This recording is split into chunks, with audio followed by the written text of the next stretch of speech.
And don't anyone say April Fools again or I'll rip them apart.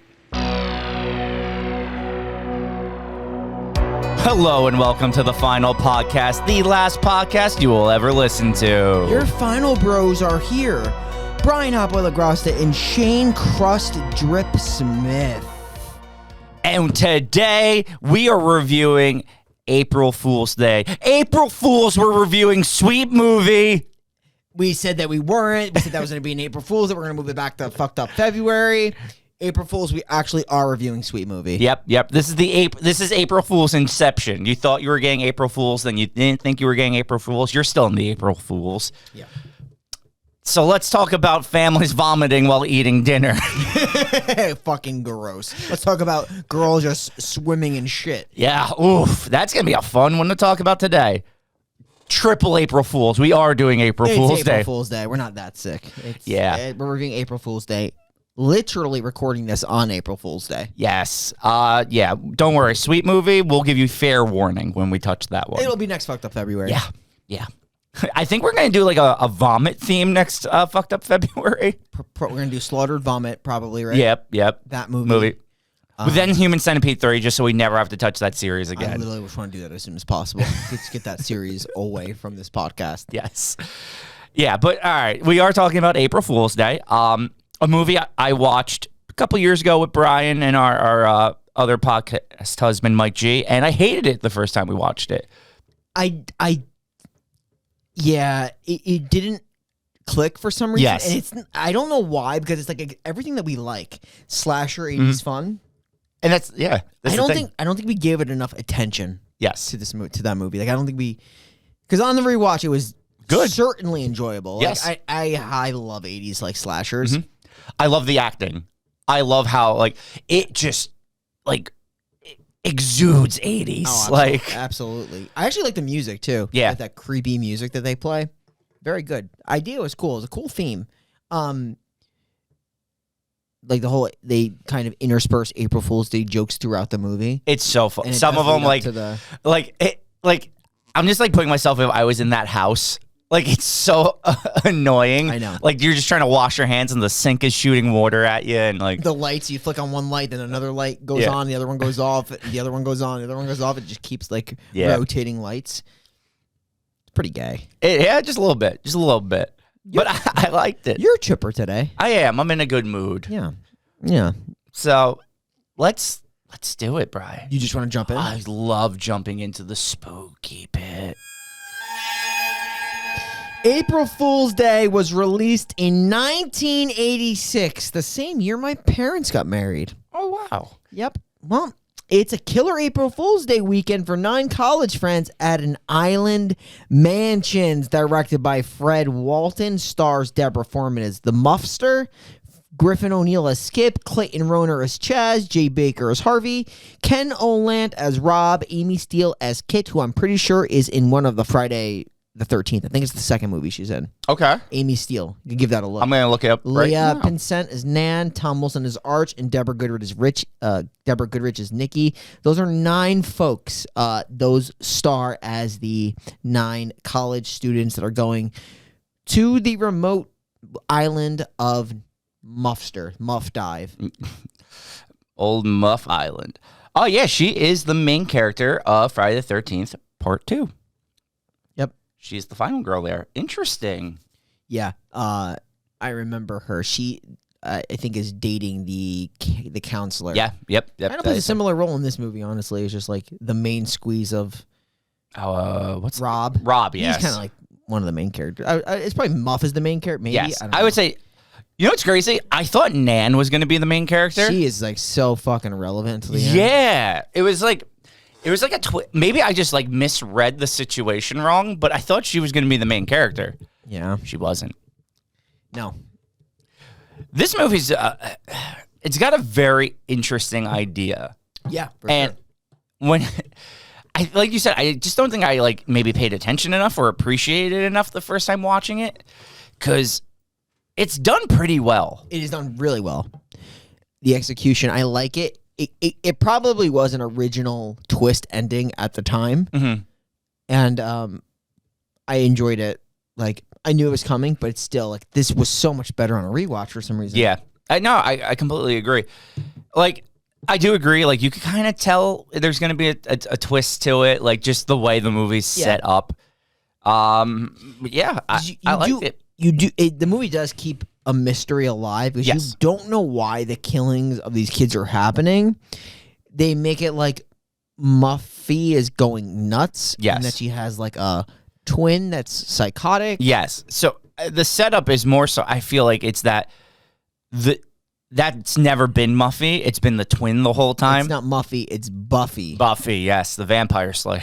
But you don't know the motive of why this Buffy would be killing off people. Yeah. And they do a good thing where you first are introduced to Muffy. She's like very upbeat and chipper and happy. And literally like the next day, she's like a completely different person. Literally, ever since like she introduces them to the house, she flips the fucking script the very next day in terms of her personality. Yes. It's completely different. And that sells the idea that this is like the evil twin. And you want to hook up. No. No? You never hook up with the evil twin. That's how you end up dead. Got it. It's a life lesson, yeah. It's fair. The evil twin will kill you. Shane is so Jersey proud. Yes. I have the Jersey Proud bumper sticker, you know. Yeah. Jersey proud. Jersey strong. Salt life. God, I hate those. I hate those stickers, but I do love salt. No, so same. Like we live the real salt yes, life. I like salt. Like I like salt life if you're just pouring it on some fries or something like that. Like NaCl. Yes. Yes. Sick. So, how's this movie open up? It's gonna open up with a boat. Yes, pretty much, right? I think that's like the main thing. No, we get like that flash, right, of the girl playing with the Jack in the Box. That's like one of the first scenes you see. That is the open. Yeah, and that plays into just the end of the movie. Yeah, it open and closes the creepy Jack in the Box. Yes. So now all the characters do meet on a boat, and at first I was confused because I thought like everyone was supposed to know each other, but then you find out they all know each other except for Nan and Harvey. How? Yeah, Harvey's like some kind of like farmer. Yeah, that he has such a Texas accent. He's trying to like be a dignified Texan. Yes, but he's literally a poor farmer. Yes, and he's trying to be like an 80s yuppie. It's very weird. I thought this guy was going to bring the Longhorns back to relevancy. I thought he was coming in the quarterback or something like that. That's just the vibe he gave me. Harvey McCoy. Yeah. Yeah, but there's him. There's Nan, who's just the quiet. His last name was McCoy? No. I was going to say, because I was like, damn, I guess he reminded me of Colt McCoy the whole time. I was going for that. Okay. You know, that's what I was trying to do. But yeah, so there's Nan is the quiet one. Then you have Nikki, who I know they're like videotaping right off the bat. You have Chaz, who's. Could you think of a more fucking 80s name than Chaz? It's so. That man is literally the decade. He bleeds 80s. He's literally the living organ of the 80s. He is. You also have like Skip. He likes to throw knives into the boat. Yeah, he plays this game where he throws knives into wood and nobody knows the rules. You're supposed to like throw the knife into the wood and then bend down without moving your feet to pick up the knife. And I guess you can't pick it up. You fall forward, you lose. Yeah. And then the punishment is getting stabbed. That's so dumb, though. Is it in a circle? Because someone could just throw that shit as far as they want to. That's why there has to be like if you throw it outside the circle, you probably automatically lose. Yeah. Otherwise, that game would make no sense. I would just toss it in the water. Yeah, I also question how that knife sticks into the wood because I feel like it wouldn't. 80s knives are so sharp, man. That's a sharp 80s switchblade. Through like that thick deck wood. I just love how the 80s, it's always just like one of those like switchblade, like butterfly knives or whatever they are. I'm not a knife guy. I don't know what it's called, but. No, I feel like Mike Benanti's kind of a knife guy. Oh, he's a knife guy. Yeah. Yeah. We should have had him on just to ask him knife questions all day. Yeah. Instead, we had him on for Leprechaun 2. God. What a movie. What a sucker. Really? Hey, you want to be on a good movie? JK, Leprechaun 3 next year. JK Rowling. Oh. We'll be having her on for Leprechaun 3, don't worry. Or Troll. Yeah. No, it's another good one. Or Troll 2. Yep. Fair. All right, so Everything's looking great. People are talking. There's girls in bathing suits. Great time. Until they lose. I think he loses the game. Skip. Someone tossed the knife at him, right? And then it's him versus this guy Archie, who's like the goofball, Archie. and Archie throws a knife at him, and he doesn't catch it. It just stabs him right in the gut. Yes, and he falls into the water. So the first mate of the ship, Buck, yes, jumps in to save him.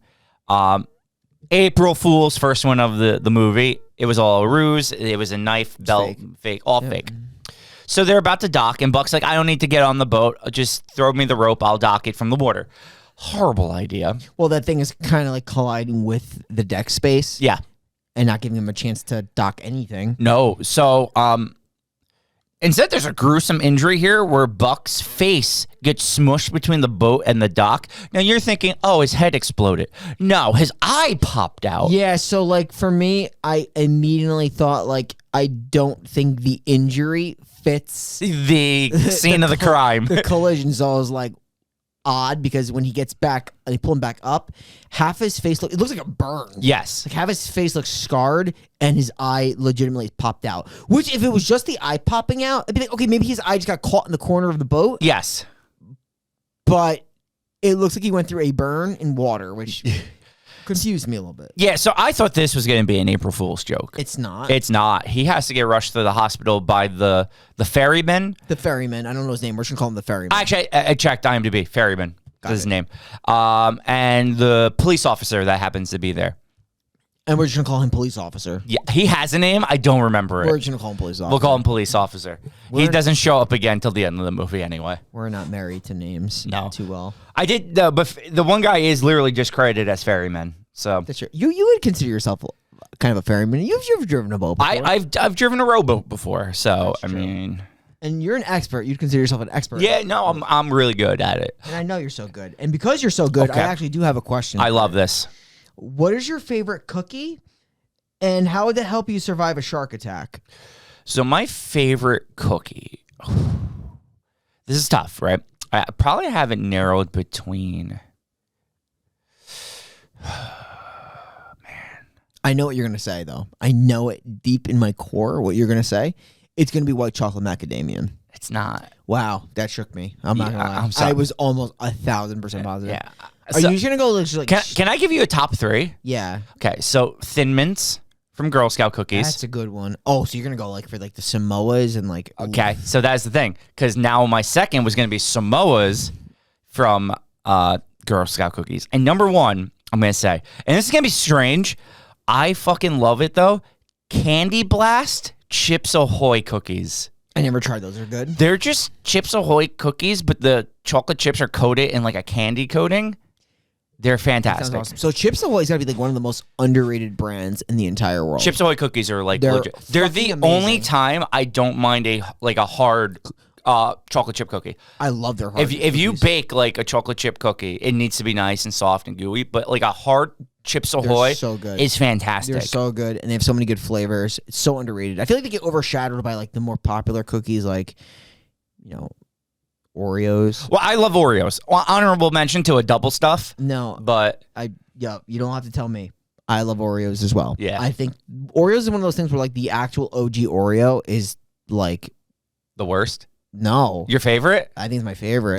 But okay, so are you considering like double stuff OG? Because I love it. I love double stuffed. No, double stuff is great. I'm considering just like the regular, not even thin. There's the OG Oreo. Okay, that's fair. Well, no, because they do get a little too sexy for their own good sometimes now with some of these they flavors. Get a lot of flavors, and I think that just you can't match the combination of that cookie to cream ratio. I agree. I do this. The double stuffs are good. I just think that like that flavor, the original, is better than all those other flavors. I agree. No, that I agree with.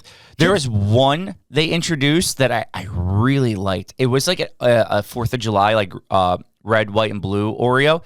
But the Oreo cream, it was the same, but it had Pop Rock candy in it. Ooh. It was good. Nice. That was a good one. Nice.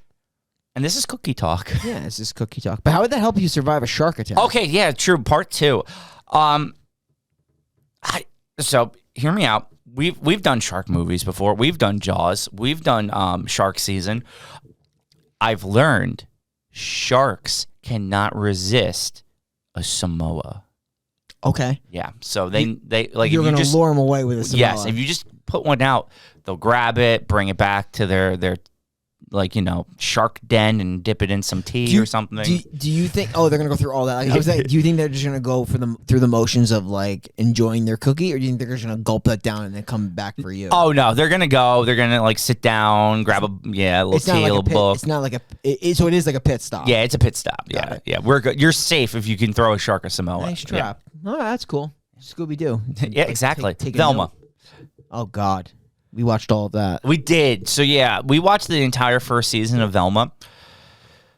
Quick analysis. It's the worst show I've ever seen in my life. But I'll tell you this: when you throw out 600 jokes in a 22-minute episode, 3 of them are gonna hit. It's a good day with the boys, though. It is. It was a lot of fun. Yeah. You just get a bunch of your boys. You get maybe an expired Truly. You just sit down. You sit down and watch. It's great. I'd rather be in a shark attack. I know. All right, so April Fool's Day. Yep. We're at the island. Muffy meets them now. Everything seems like it's going normal. There's a lot of like we said, like April Fool's jokes. Like But there's also a lot of couples, and they're looking. To Yeah, fuck. there are. They're looking to fuck. they are. Even the people not in couples are looking to fuck. Well, you have Archie who's just looking to fuck anything. Yes. You have Chaz and Nikki are kind of a thing. Yep. And their sex is very wild. Yeah, he kind of pretzels her. Yeah, that is a pretzel. It's a pretzel situation. Yeah. Then you have Harvey who's just trying to get it in with the muffster. Yeah, well, it's gonna boom his career. Yeah. Well, she's apparently wealthy. Yeah, She got old money. she has. We love old money on this podcast. Old money is worth so much.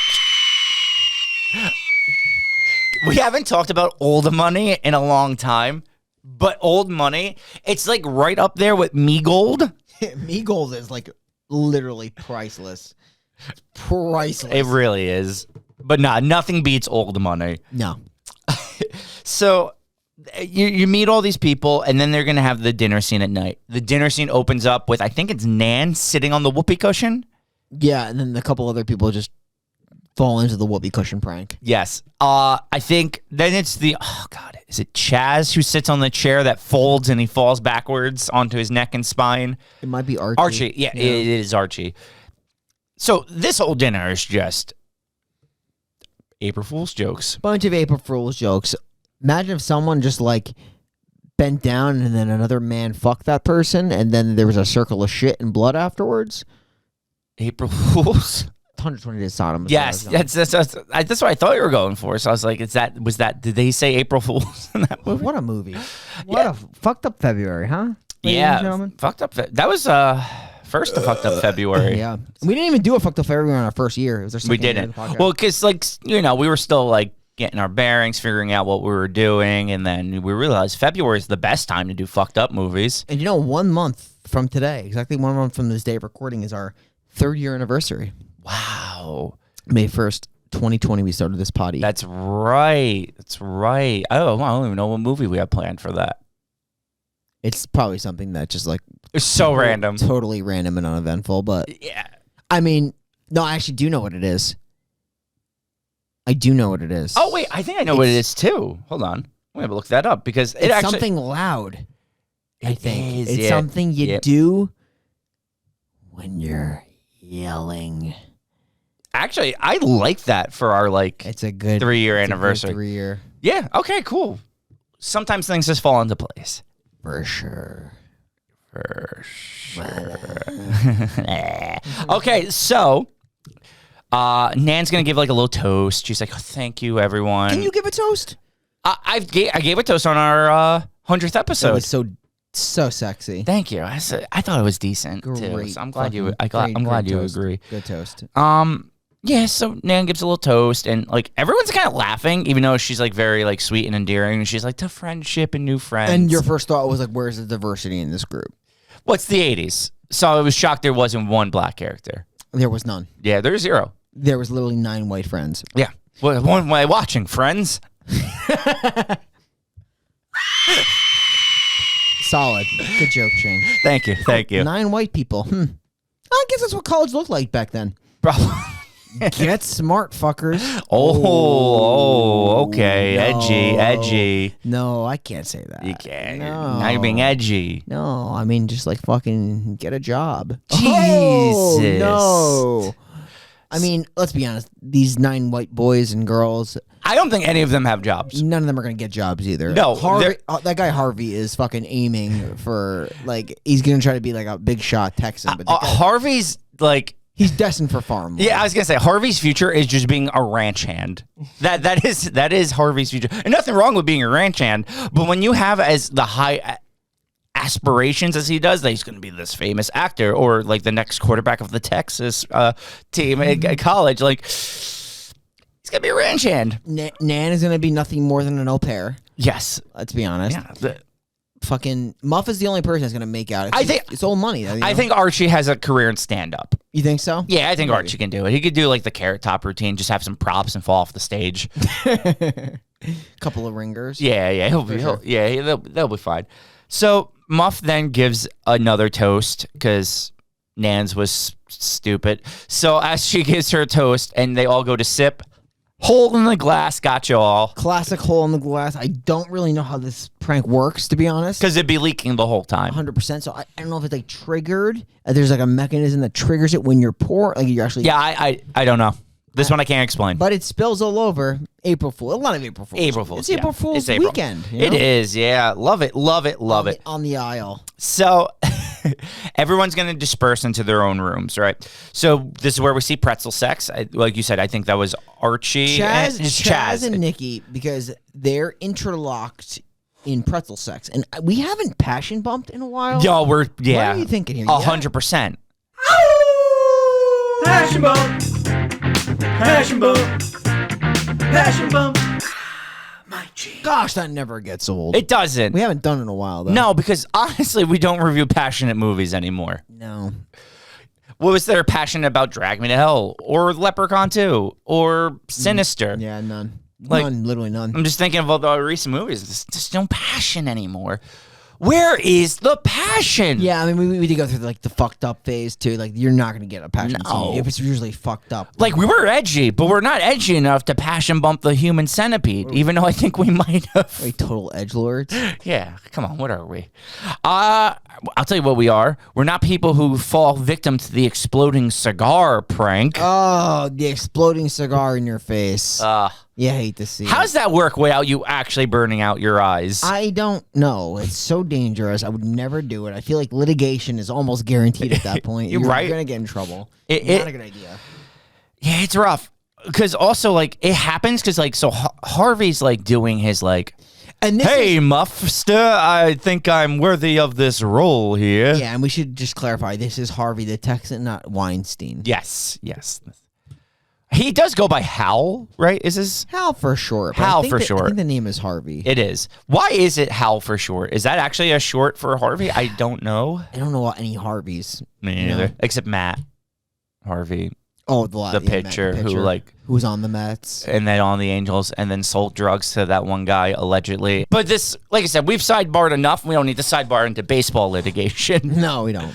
So what we will talk about, though, is besides the cigar, Harvey also finds in his dresser drawer, like, news of a car wreck that killed, like, 6 people. This is what I like to call a red herring. Yes. There's a lot. Who comes in? Is it Chaz? It's Chaz. He comes in and he looks noticeably jumpy. Mm-hmm. Why does he look jumpy? I really don't know why he hides this. Me either. And that's the one thing they don't really explain. Yeah. So I was kind of confused myself.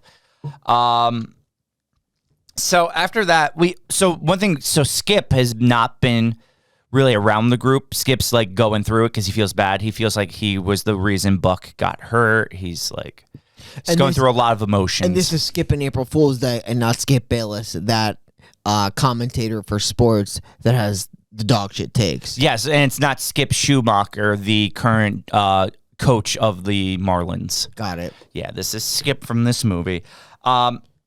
He's gonna like be playing with his knife, and then he's gonna go into like this boathouse. You never go in a boathouse alone. Everyone knows this. 80s horror movie, I cannot even. There's a death in Sleepaway Camp near a boathouse. There's a death, I'm pretty sure, in a Friday movie in a boathouse. There is a death in a movie called The Mutilator in a boathouse. There's a lot of boathouse deaths in. Oh, you've seen The Mutilator? I fucking love The Mutilator. That's a really good movie. Yeah, I didn't know you saw that. Yeah, it's a really good movie. That's something we should review. 100%. Yeah, the moral of the story, people, Actually, is don't go near boathouses. There's multiple. There's at least one, but multiple kills with the Mutilator because that's where they kill with the fish hook harpoon thing. Good movie. Yeah, it is a good movie. It's also called by another name. Yes, it has two names. And it's like Fall Break or something like that. Yep. Right? It is. Wow, I didn't think anyone else had seen The Mutilator. That's 80 awesome. slashers. They're literally like, I feel like I don't like slashers outside of that fucking decade. Yeah. No. God, that decade is fucking perfect.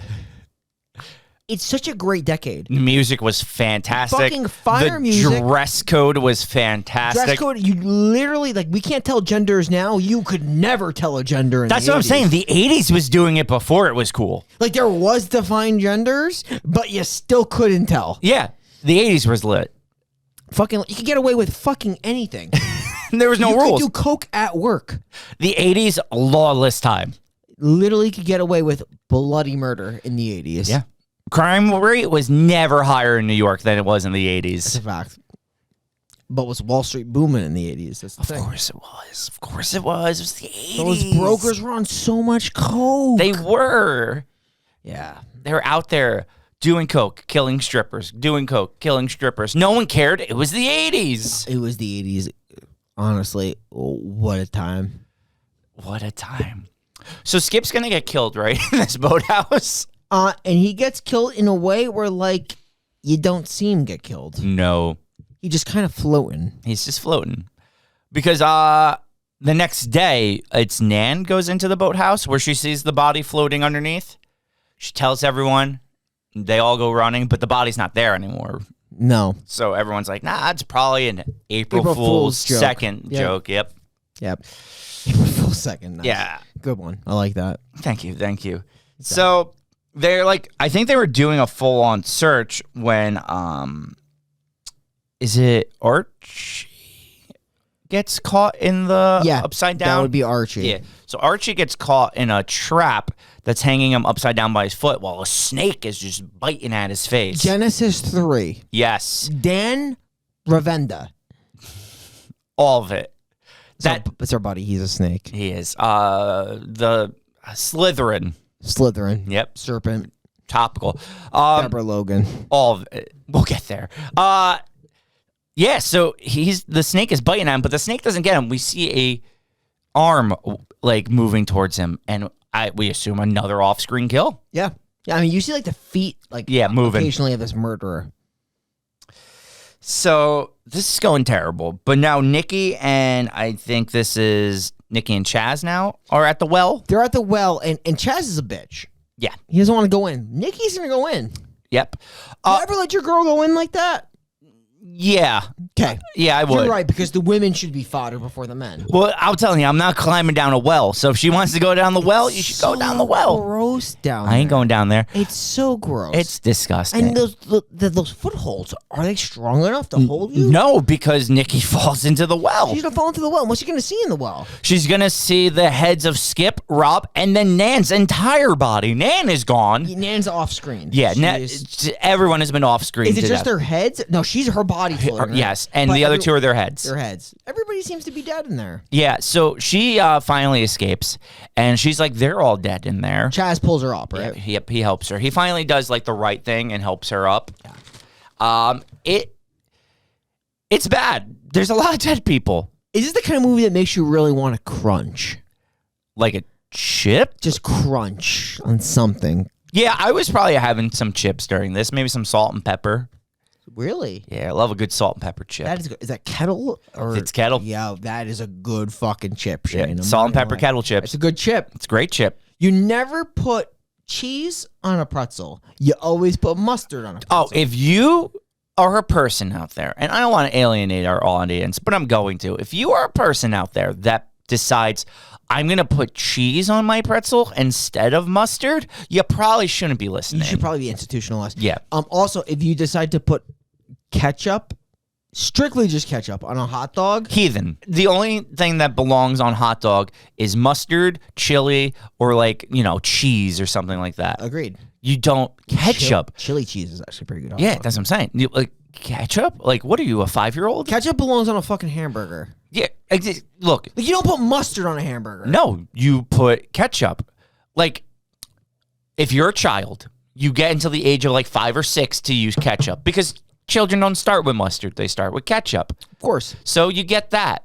But once you become like, I don't know, 8, you got to make the switch to mustard and never go back. True. You grow into the ketchup is like a kid thing. You learn off ketchup and then you grow into the mustard. If you don't really make that switch, we could justify that like you never really develop neurologically. Yes, like, you're not really making a cognitive jump into adolescence and then adulthood. Exactly. You're just stuck as a child. Yeah. It's a real shame. You hate to see it.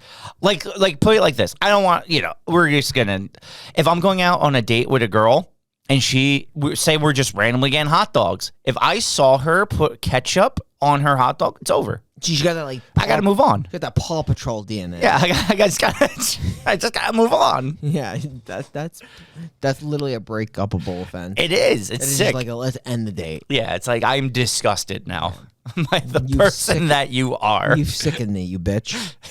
And women are bitches. Oh Right? I'm not going to them. generalize. Women are amazing. They do special things that we could never do as men. true. Biologically, they're just so gifted and talented, sweet, and just naturally probably more intelligent than men. Let's just be honest. Overall, yes, Yeah. definitely. But they're just bitches. They have their moments. I'm not going to generalize and say yes to that. I definitely am. You know what I am going to say, though? What? They're going to all go, like, Nikki and Chaz are going back. You're gonna tell me there's absolutely zero bitches in this movie? In this movie? Actually, Buffy.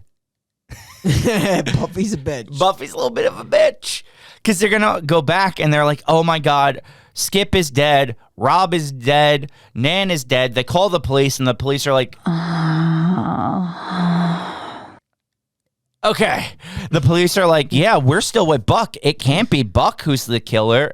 So now they're like, hasn't Muffy been acting kind of weird since the dinner? Like, why is nobody good? Like, we've not called this out, but her hair is different. Old Muff Top has been very odd lately. Yeah. Very odd. Like her hair was like the night before, wasn't it like curly and like it's different. It's totally and now different. it's like fucking like half of it. She has like half straight, half curly. It's like in a fucking mess. Am I in a simulation? Are some people controlling my actions? Is this Until Dawn, April Fool's edition? It pretty much is. Where's the Wendigo? Where's the Wendigo?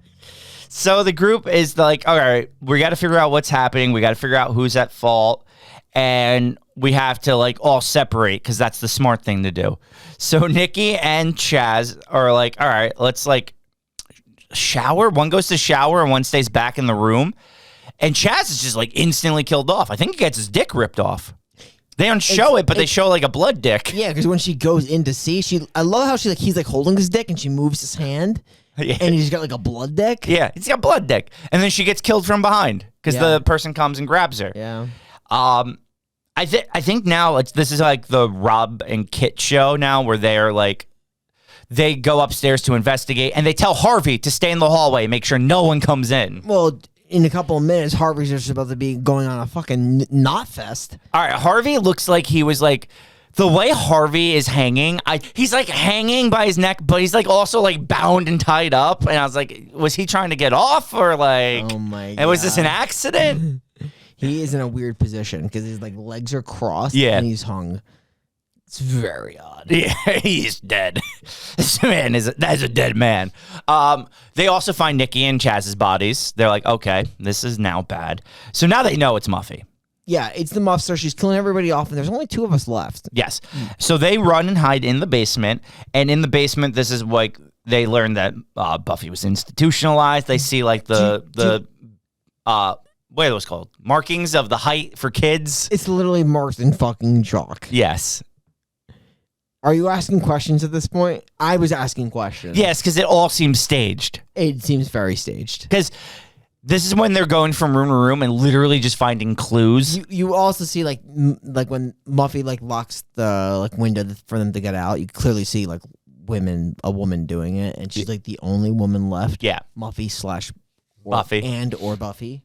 Yeah, so like you said though, it's obvious because like there's clues everywhere. It's like, this is all seeming kind of sus. But like I said, like we said earlier, from that she has a psychotic sister named Buffy. Yes, because we all know that it couldn't have been Muffy. She's been in Vassar for the last 3 years. Yes, yep. Not at the mental hospital. So Buffy now is chasing them around with a knife. Rob and Kit get separated.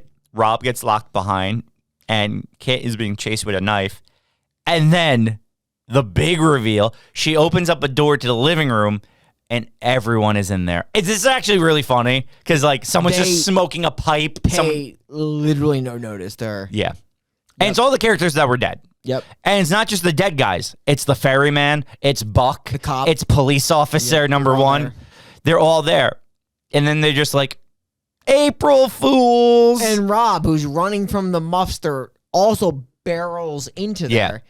And that's when they realize, in terror, April Fools, they have been secretly faking killing off each one of them in sequence to help set up this idea that this has all been staged. Yes. And Muffy is going to be using her remote island as a whodunit murder mystery type hotel. Yeah.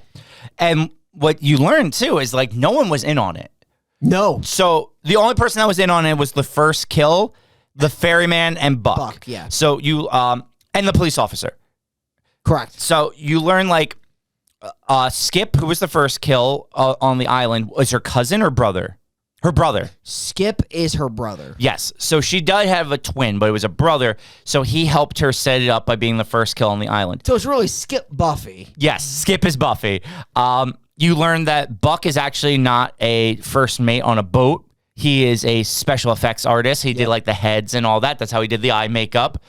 And you learn the ferryman is actually a real ferryman. Yep. He was just like, I was just happy to do my job for you. Yeah, literally. Man, cop. Yeah, he was just, well, he was like a family friend, right? Yep. So, All in on it.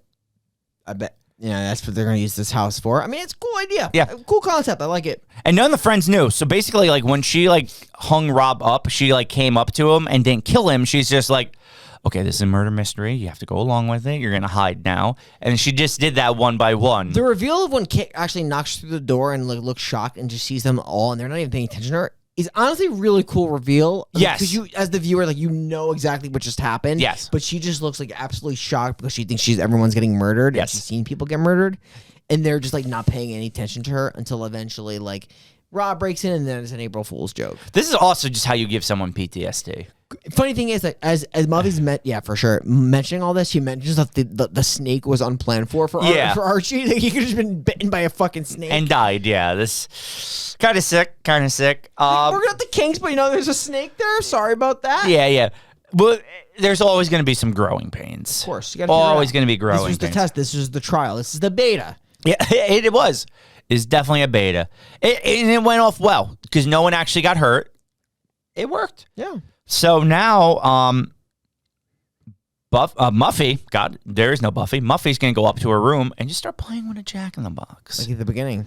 And this one actually did. This is the real twist of the movie. Oh, when she has her slit cut by Nan, who's been quiet the entire time? Yes, because I truly thought Nan kills her to end the movie at first. True.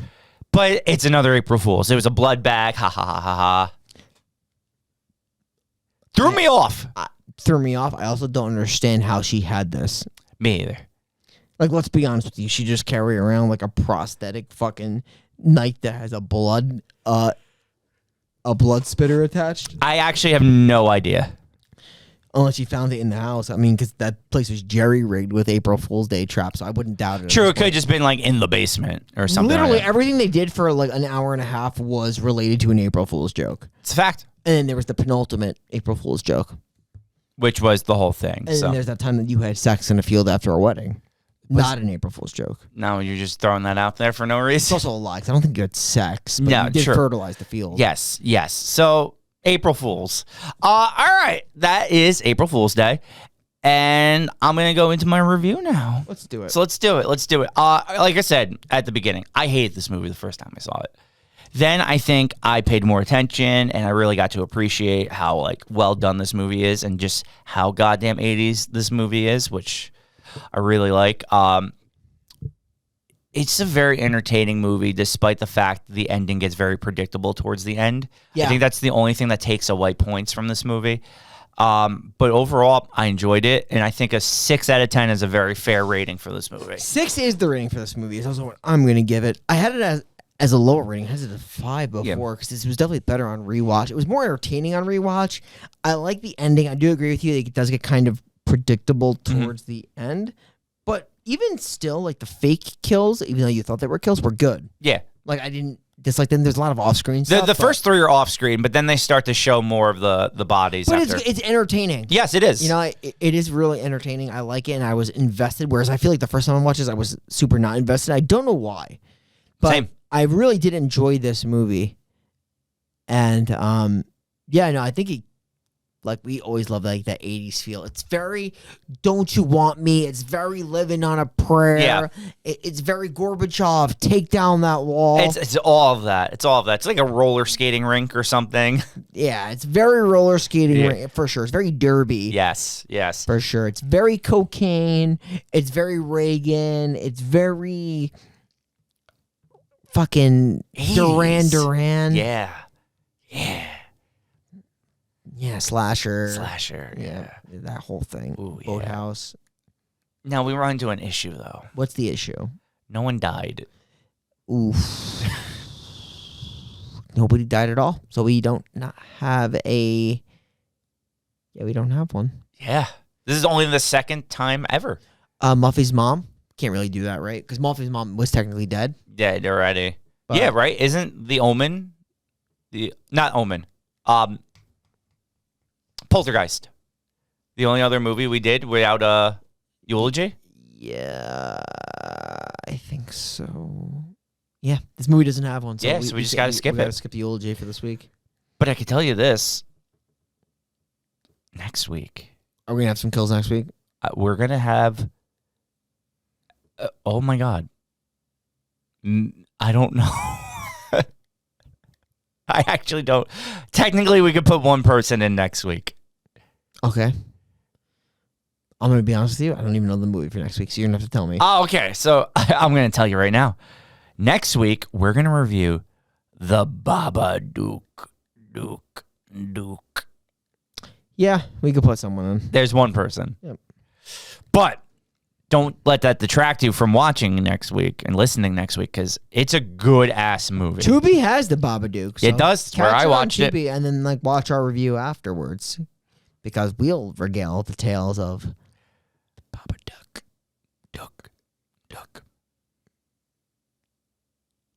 Duke. I love it. All right, so that's it. That's what we're reviewing next week. So we are the final podcast signing off, and we will see you next week at the LBGTQT icon, the Babadook. My God, what? Really? Yes, fun fact, and I saw this. It was accidentally listed on Netflix when it debuted as a gay movie, under the gay section. So it became like an icon for the gay community. How for is a this little a bit. gay movie? It's not. It was an accidental listing. Oh, I was like, this couldn't be more straight. Yeah, and I thought it was a little interesting fact. It is an Australian movie, though. Yes. So it's not a British movie. It's an Australian movie. It was actually originally released in Australia and Canada. Weird enough. Interesting. Every Monday, Final Podcast, www.finalpodcast. You know where to find us. Fuck yeah. Friday for the low buddy, shitty, low budget reviews. Yeah, we'll be there. See you next week.